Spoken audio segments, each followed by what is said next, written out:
एक समय की बात है, एक छोटे से गांव में एक बुजुर्ग महिला रहती थी। उनका नाम गीता था। गीता बहुत ही दयालु और सहानुभूतिपूर्ण थी। वह बहुत गरीब थी, लेकिन उनकी गरीबी उनके स्नेह और दया को कभी कम नहीं कर सकी। गीता का एक ही बेटा था, जिसका नाम रामू था। रामू किसी नगर में नौकरी करता था और अपनी माँ से बहुत प्यार करता था।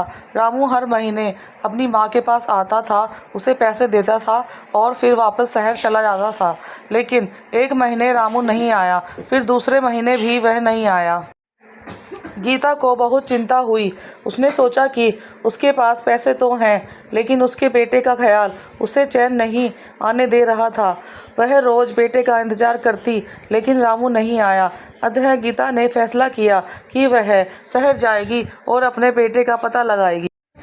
गीता ने अपने सारे पैसे जमा किए और शहर के लिए निकल पड़ी। शहर में पहुंचकर उसने अपने बेटे को ढूंढना शुरू किया। दिनों बीत गए, लेकिन वह अपने बेटे का पता नहीं लगा सकी। उसके पास पैसे भी खत्म हो गए थे। गीता की चिंता बढ़ गई थी, लेकिन उसने हार नहीं मानी। एक दिन वह एक दुकान के सामने बैठी थी और रो रही थी। दुकानदार ने उसे देखा और उसके दुख का कारण पूछा। गीता ने अपनी कहानी सुनाई। दुकानदार ने उसे अपने बेटे के बारे में बताया। रामू ने एक हादसे में अपनी जान गंवाई थी। गीता यह सुनकर टूट गई। उसने अपने बेटे के नाम की मिट्टी अपने हाथों से चूमी। उसकी आंखों में आंसू थे, लेकिन उसके मन में एक आशा थी।